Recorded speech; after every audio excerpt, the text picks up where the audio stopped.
Shalom, jumpa kembali dalam seri perajian sejarah perkembangan kekristenan pada masa-masa awal. Ini sekaligus merupakan renungan kita pada hari kebaktian ini. Pada kesempatan ini kita akan mempelajari kemajuan pembaruan di Jerman yang disarikan dari buku Kemenangan Akhir pasal 10. Dalam pembahasan yang lalu, kita tahu bahwa Luther telah disembunyikan oleh Alexander dari Saxon di Wartburg sehingga terkesan Luther telah hilang dan tidak terdengar lagi kabarnya. Menghilangnya Luther secara misterius ini menimbulkan kegemparan di seluruh Jerman. Desas-desus tersiar dan banyak orang percaya bahwa ia telah dibunuh. Ada perkabungan besar, bukan saja pada sahabat-sahabat yang setia, tetapi juga pada ribuan orang yang belum secara terbuka menyatakan pendiriannya di pihak pembaharu. Banyak dari mereka bersumpah untuk membalaskan kematian dari Luther. Dan ini membuat para pemimpin Romawi merasa gentar. Awalnya mereka bergembira atas kemungkinan matinya Luther. Namun kini mereka merasa takut atas amukan kemurkaan orang-orang. Mereka sangat takut, melebihi ketakutan mereka saat Luther masih ada. Tadinya, mereka takut akan ajaran-ajaran Luther dan mencoba membinasakan pembaharu yang tangguh itu. Namun, kini mereka sangat dipenuhi ketakutan, sehingga berkata bahwa satu-satunya cara yang masih ada untuk menyelamatkan diri mereka adalah mencari Luther dan mengembalikannya kepada pengikut-pengikutnya. Sementara para penentang pembaharu, yaitu para imam, yang dipenuhi dengan kemarahan karena mereka melihat bahwa penguasa Roma lebih memperhatikan nasib Luther ketimbang mereka. Akhirnya, kabar klarifikasi yang sebenarnya beredar. Ternyata Luther selamat, walaupun kini sebagai tahanan. Dan ini menenangkan orang-orang dan sekaligus membangkitkan semangat mereka. Luther yang dalam perlindungan di Wartburg terus membuat tulisan, dan tulisannya dibaca dengan keinginan yang lebih besar dari sebelumnya. Namun, setan tidak tinggal diam. Setan selalu berusaha mencoba di dalam segala kegiatan kegerakan dari pembaharuan. Dia menipu, membinasakan orang dengan cara-cara yang licik, menawarkan kepada mereka kepalsuan untuk menggantikan pekerjaan yang benar. Kalau ada Kristus palsu pada abad pertama gereja Kristen, demikian juga muncul nabi-nabi palsu pada abad ke-16. Dan mungkin pada zaman kita juga terjadi atau muncul nabi-nabi palsu. Beberapa orang membayangkan dirinya telah menerima wahyu khusus dari surga. Mereka mengatakan bahwa mereka telah diutus Allah untuk melaksanakan penyelesaian pembaharuan. Mereka mengatakan bahwa Luther sangat lemah. Mereka menolak prinsip yang menjadi dasar pembaharuan, yaitu firman Allah adalah cukup untuk menjadi patokan iman dan perubatan. Mereka mengganti prinsip ini menurut perasaan dan pemikiran mereka. Dengan cara itu, jalan telah terbuka bagi setan untuk mengendalikan pikiran manusia sesuka hatinya. Salah seorang yang mengaku sebagai nabi itu mengatakan bahwa ia telah diperintah oleh malaikat Jibril. Ia mengatakan bahwa Allah telah memberikan kebijaksanaan kepadanya untuk menjelaskan firman-Nya. Banyak orang biasanya cenderung kepada kefanatikan bersatu dengan mereka. Tindakan orang-orang ini menimbulkan kegemparan yang besar, dan banyak orang yang benar-benar jujur tertipu oleh kemunafikan nabi-nabi baru ini. Para pemimpin pergerakan ini pergi ke Wittenberg dan mengajukan pertanyaan mereka kepada Melanchthon. Melanchthon ini adalah seorang profesor, namanya Philip Melanchthon. Dia profesor teolog dari Jerman yang sangat berperan penting dalam reformasi kekristenan. Mereka berkata, maksudnya orang-orang pemimpin pergerakan ini, dia berkata kepada Melanchthon, kami diutus oleh Allah untuk mengajar orang-orang. kami telah mengadakan percakapan langsung dengan Tuhan. Dan kami tahu apa yang akan terjadi. Dengan kata lain, kami adalah rasul-rasul dan nabi-nabi yang akan membujuk Dr. Luther. Para pembaharu itu terkejut dan bingung. Ini belum pernah mereka temui sebelumnya. Mereka tidak tahu harus bagaimana. Melanchthon berkata, memang ada roh-roh luar biasa pada orang-orang ini. Tetapi roh yang mana? Pada satu pihak, marilah kita berhati-hati supaya jangan memadamkan roh Allah. Namun di lain pihak, kita juga jangan sampai tersesat oleh roh setan. Nah, buah pengajaran yang baru ini ternyata segera terlihat. Orang-orang dituntun untuk mengabaikan Alkitab dan bahkan sama sekali menyingkirkannya. Para penentang Luther sekarang memperoleh rasa percaya diri kembali. Dan mereka berseru dengan sukacita. Satu lagi perjuangan akhir. Maka semuanya akan menjadi milik mereka, kata pemimpin penentang Luther. Luther yang berada di Wartburg mendengar apa yang terjadi. Ia mengetahui tabiat sebenarnya dari nabi-nabi palsu itu dan melihat bahaya yang mengancam kebenaran. Perlawanan dari para imam dan kaisar tidak menyebabkan ia begitu susah seperti yang dialami sekarang. Orang-orang yang tadinya adalah sahabat-sahabat reformasi kini telah menjadi musuh yang paling ganas. Kebenaran yang telah memberikan sukacita dan penghiburan yang besar padanya telah digunakan untuk menimbulkan pertengkaran dan membuat kebingungan di dalam gereja. Dalam pekerjaan pembaharuan, Luther tidak mau melakukan perubahan yang radikal. Ia adalah alat di tangan yang maha kuasa. Namun ia seringkali gemetar melihat apa akibat dari pekerjaannya. Ia pernah berkata, jika saya tahu ajaran saya menyakiti seseorang, walaupun satu orang saja, yang tidak mungkin karena Injil itu sendiri, lebih baik saya mati 10 kali daripada menariknya kembali. Maksudnya Luther katakan bahwa dia yakin dengan ajaran apa yang diajarkannya dan seharusnya ajarannya itu tidak akan menyakiti orang lain sebab ajarannya itu berasal dari Allah.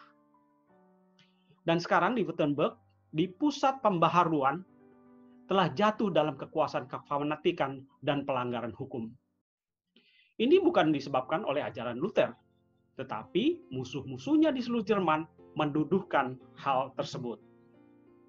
Sekali lagi, sementara ia bergumul dengan Allah di dalam doanya, kedamaian mengalir dalam hatinya. Ini bukanlah pekerjaanku, tetapi pekerjaanmu Tuhan. Engkau tidak akan membiarkan kebenaran dilanda oleh ketahayulan dan kefanatikan. Luther berpikir, ia tidak boleh tinggal diam atas kemelut ini. Dalam keyakinannya akan dukungan Allah, ia memutuskan untuk kembali ke Wittenberg. Sebenarnya, perjalanan ini adalah perjalanan yang sangat berbahaya. Ia masih dalam larangan meninggalkan kekaisaran. Musuh-musuhnya bebas membunuhnya, dan sahabat-sahabatnya dilarang untuk membantunya ataupun memberi perlindungan kepadanya. Pemerintah memberlakukan peraturan yang sangat keras terhadap para pengikutnya. Namun, karena ia melihat bahwa pekerjaan Injil sedang terancam, maka demi kebenaran, ia dalam nama Tuhan akan pergi berperang tanpa rasa takut. Dalam suratnya kepada pengusaha Saxony, itu ada di bagian timur Jerman, yang memberikan perlindungan kepadanya, yaitu Alexander, Luther mengatakan bahwa ia pergi ke Wittenberg di bawah perlindungan yang lebih tinggi daripada para pangeran dan para penguasa.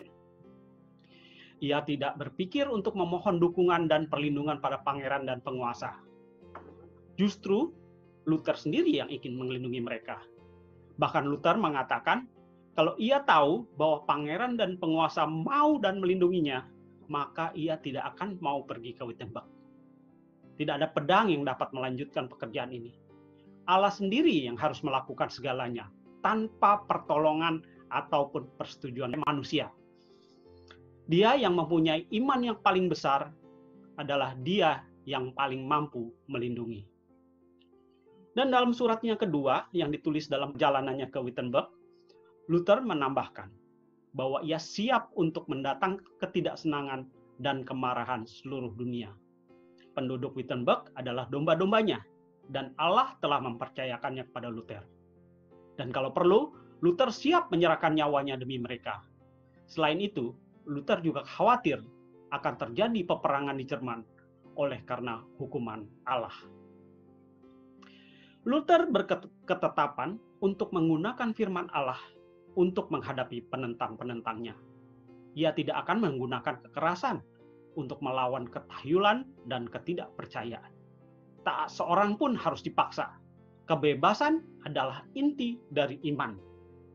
Ketika Luther tiba di Wittenberg, banyak orang berdatangan dari segala penjuru, dan gereja menjadi penuh sesak. Dari atas mimbar, ia dengan bijaksana dan lemah lembut memberikan instruksi, nasihat, dan mendorong mereka serta menegur mereka. Menyinggung usaha beberapa orang yang mengharuskan upacara yang tidak sesuai dengan Alkitab dengan menggunakan kekerasan, ia berkata, upacara yang tidak sesuai Alkitab adalah hal buruk. Allah menentang hal itu. Upacara harus dihapuskan. Dan saya mau agar di seluruh dunia upacara itu diganti dengan perjamuan kudus menurut Injil. Tetapi janganlah memaksakan seseorang untuk meninggalkannya. Kita harus menyerahkan masalah itu ke tangan Allah. Firman-Nya lah yang bertindak, bukan kita. Marilah kita berkhotbah dan selebihnya adalah milik Allah. Sekiranya kita menggunakan paksaan, apakah yang akan kita peroleh? Tidak akan ada kesungguh-sungguhan hati atau iman atau kedermawanan. Allah berbuat lebih banyak dengan firman-Nya sendiri daripada kekuatanku, daripada kekuatan seluruh dunia dipersatukan. Allah memegang hati kita, dan jikalau hati itu sudah dikuasainya, segalanya sudah dimenangkan. Luther melanjutkan, saya berkhotbah, berdiskusi dan menulis, tetapi saya tidak akan memaksa, karena iman adalah tindakan sukarela. Lihatlah apa yang telah saya lakukan. Saya menentang apa yang tidak sesuai dengan firman Allah, tetapi tanpa kekerasan dan keributan. Saya mengemukakan firman Allah, saya berkhotbah dan penulis. Inilah yang saya lakukan. Dan sementara saya tidur, firman yang sudah saya khotbahkan melakukannya tanpa kekerasan dan bahaya. Saya tidak melakukan apapun, namun firman itulah yang melakukannya. Jika saya menghibau menggunakan kekerasan, barangkali seluruh Jerman akan kebanjiran darah. Tapi apa hasilnya? Kehancuran dan kesepian tubuh dan jiwa. Luther terus berkhotbah kepada banyak orang yang rindu mendengarkan firman Allah. Firman Allah mematahkan kuasa kefanatikan. Kuasa Injil membawa orang yang tersesat kembali kepada kebenaran. Sementara itu, para pendukung faham kefanatikan yang mengatakan mendapat terang khusus dari surga tidak dapat menerima perbedaan sedikit pun. Mereka meminta untuk bertemu dengan Luther. Dan Luther menyetujui untuk menemui mereka. Dalam diskusi mereka, Luther akhirnya menelanjangi kemunafikan mereka, sehingga para penipu itu langsung meninggalkan Wittenberg. Namun ternyata tidak seterusnya seperti itu. Beberapa tahun kemudian, para pengikut kefanatikan ini merebak kembali, bahkan lebih keras dan mengerikan. Thomas Manser, seorang fanatik yang paling giat, adalah seorang yang cerdas, yang sebenarnya jika diarahkan dengan benar, ia akan mampu melakukan hal-hal yang baik. Namun sayangnya, ia belum mempelajari prinsip-prinsip utama agama yang benar. Ia dikuasai oleh satu keinginan untuk mempengaruhi dunia ini. Tetapi lupa, sebagaimana pengikut-pengikut yang lain juga lupa, bahwa sebenarnya pembaharuan itu dimulai dari dirinya sendiri. Menurutnya, Ia telah diutus Allah untuk memperkenalkan pembaharuan yang benar. Ia mengklaim mempunyai roh dan memiliki iman yang benar, walaupun ternyata ia tidak pernah melihat Alkitab. Guru-guru kefanatikan berpendapat bahwa setiap pemikiran dan dorongan hati adalah suara Allah. Akibatnya, mereka bertindak keterlaluan. Sebagian bahkan membakar Alkitabnya dan bersuruh, suara itu membunuh, tetapi roh memberi kehidupan. Doktrin-doktrinnya telah diterima oleh beribu-ribu orang. Ia segera mencela semua peraturan kebaktian dan menyatakan bahwa menuruti pemerintah adalah mencoba berusaha untuk melayani Allah dan Belial. Pengajaran revolusioner dari Münster menuntun mereka melepaskan diri dari semua pengendalian dan membiarkan dirinya diperintah oleh nafsu mereka sendiri. Tindakan penghasutan dan percecokan yang mengerikan terjadi, dan Jerman pun bermandikan darah. Kejadian ini diputarbalikkan oleh para penentang Luther. Mereka mengatakan bahwa pemberontakan itu adalah akibat dari doktrin-doktrin Luther. Dan banyak orang percaya akan hal itu. Luther dituduh bukan saja oleh perbedaan-perbedaan doktrin, tetapi kini dinyatakan sebagai pemberontak yang menentang kekuasaan pemerintah. Para pengikut penentang Luther bergembira dan berharap menyaksikan kejatuhan dari pembaharu itu secepatnya. Mereka mempersalahkan Luther, dan bahkan untuk kesalahan-kesalahan yang sebenarnya Luther sendiri sungguh-sungguh ingin memperbaikinya. Golongan fanatik ini berhasil memperoleh simpati dari segolongan banyak orang. Dan sebagaimana yang sering terjadi dengan orang-orang yang memilih pihak yang salah, mereka mau dianggap sebagai para syuhada yang mati demi mempertahankan kebenaran menurut versi mereka sendiri. Ini adalah pekerjaan setan yang didorong oleh roh pemberontakan yang sama, yang pertama kali ditunjukkan di surga. Setan memang terus-menerus berusaha menipu manusia dan menuntun mereka untuk mengatakan bahwa dosa itu adalah kebenaran, dan kebenaran adalah dosa. Seringkali celaan dan teguran ditunjukkan kepada hamba-hamba Allah yang setia, sementara agen-agen setan dipuji dan disanjung-sanjung, dan bahkan dipandang sebagai syuhada, sementara mereka yang seharusnya dihargai dan dipertahankan oleh kesetiaannya kepada Allah dibiarkan sendirian, dicurigai, dan tidak dipercayai. Kesucian palsu, penyucian palsu masih terus melakukan kegiatan penipuannya, mengalihkan pikiran orang-orang dari Alkitab dan menuntun manusia untuk menuruti perasaan dan pikiran mereka sendiri. Inilah salah satu alat setan yang paling ampuh untuk mengalahkan kemurnian dan kebenaran. Luther tanpa gentar mempertahankan Injil. Firman Allah membuktikan dirinya sebagai senjata yang ampuh dalam setiap pertikaian. Dalam firman itu, ia berperang melawan kuasa kekafiran dan filsafat rasionalistik para orang-orang terpelajar. Sekembalinya dari Wartburg, Luther menyelesaikan terjemahan Perjanjian Baru.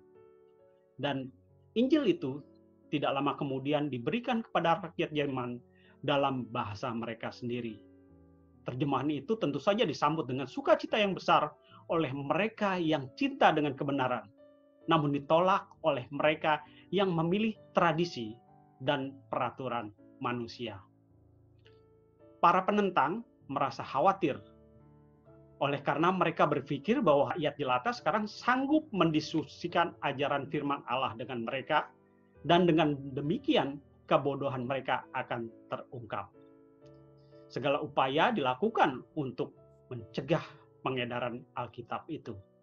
Namun, semakin Alkitab itu dicela dan dilarang, semakin besar keinginan orang untuk mengetahui apa sebenarnya yang diajarkan. Melihat penerimaan yang begitu baik terhadap Perjanjian Baru, Luther segala mulai menerjemahkan Perjanjian Lama dan menerbitkannya sebagian-sebagian setelah selesai menerjemahkannya. Tulisan-tulisan Luther mendapat sambutan yang baik di kota-kota, di desa-desa, di mana saja, dan diedarkan oleh semua orang. Jerman dibanjiri oleh kolporteur-kolporteur yang tangguh ini. Kolporteur itu adalah seorang yang pekerjaannya menjual atau mencari pelanggan surat kabar atau cetakan. Tulisan-tulisan ini dipelajari dengan perhatian yang mendalam, baik oleh orang-orang miskin, orang-orang kaya, atau orang terpelajar, ataupun orang yang tidak terpelajar. Pelajaran Alkitab telah menyebabkan perubahan besar dalam pikiran dan hati orang banyak. Khotbah-khotbah Luther yang mengetengahkan kebenaran firman Allah yang sederhana telah membangkitkan semangat orang-orang yang selama ini tertidur. Firman itu bukan saja memurnikan dan memuliakan kerohanian, tetapi juga memberikan kekuatan dan tenaga baru kepada setiap orang. Para pekerja, tentara, kaum wanita, bahkan anak-anak mengenal lebih baik pengajaran-pengajaran Alkitab daripada para imam dan doktor-doktor terpelajar. Ketika para penentang dari pemuka-pemuka agama melihat jemaat mereka semakin berkurang, mereka meminta pertolongan para hakim. Nah, ini sama seperti apa yang dilakukan pada zaman Yesus ketika para ahli Taurat dan orang Farisi menggunakan kekuasaan pemerintah untuk mencegah penyebaran dari ajaran Yesus. Dengan berbagai cara di dalam wewenang mereka berusaha mengembalikan pengikut mereka. Tetapi orang-orang ini telah menemukan ajaran baru yang memenuhi jiwa mereka, sehingga mereka meninggalkan ajaran-ajaran yang memberi makan kepada mereka berupa sekam yang tidak berguna, berupa upacara-upacara ketahyulan, berupa tradisi manusia yang tidak berguna. Dan ketika penganiayaan mulai dilancarkan kepada guru-guru kebenaran itu, mereka mengingat apa yang Yesus katakan. Matius 10 ayat 23 mengatakan, apabila mereka menganiaya kamu di satu kota, larilah kamu ke kota yang lain. Para peralihan itu akhirnya menemukan pintu yang terbuka untuk menerima mereka. Dan mereka tinggal di sana untuk mengkhotbahkan Kristus. Kadang-kadang mereka berkhotbah di gereja. Kalaupun tidak di gereja, mereka berkhotbah di rumah-rumah pribadi. Dan bahkan di alam-alam terbuka. Di mana saja mereka dapat pendengar, maka di situ menjadi satu Ka'bah yang dikuduskan. Kebenaran itu yang disiarkan dengan kekuatan dan kepastian, tersiar dengan kuasa yang tidak terbendung.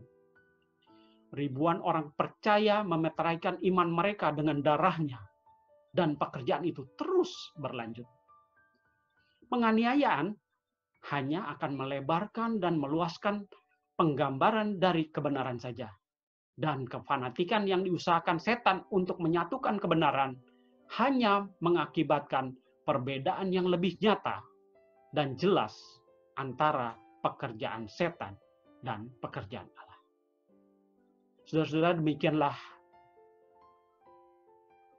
pelajaran kita pada saat ini mengenai kemajuan pembaharuan di Jerman. Kiranya pelajaran ini menguatkan kita bahwa kita harus tetap setia di dalam firman Tuhan. Tuhan Yesus memberkati. Terima kasih Anda telah menyaksikan video yang telah disediakan oleh Departemen Komunikasi Gereja Masih Advent Hari ke-7 Kewang Pertama. Jika Anda menyukai video ini, silakan like dan subscribe YouTube channel kami, karena subscribe itu gratis. Tuhan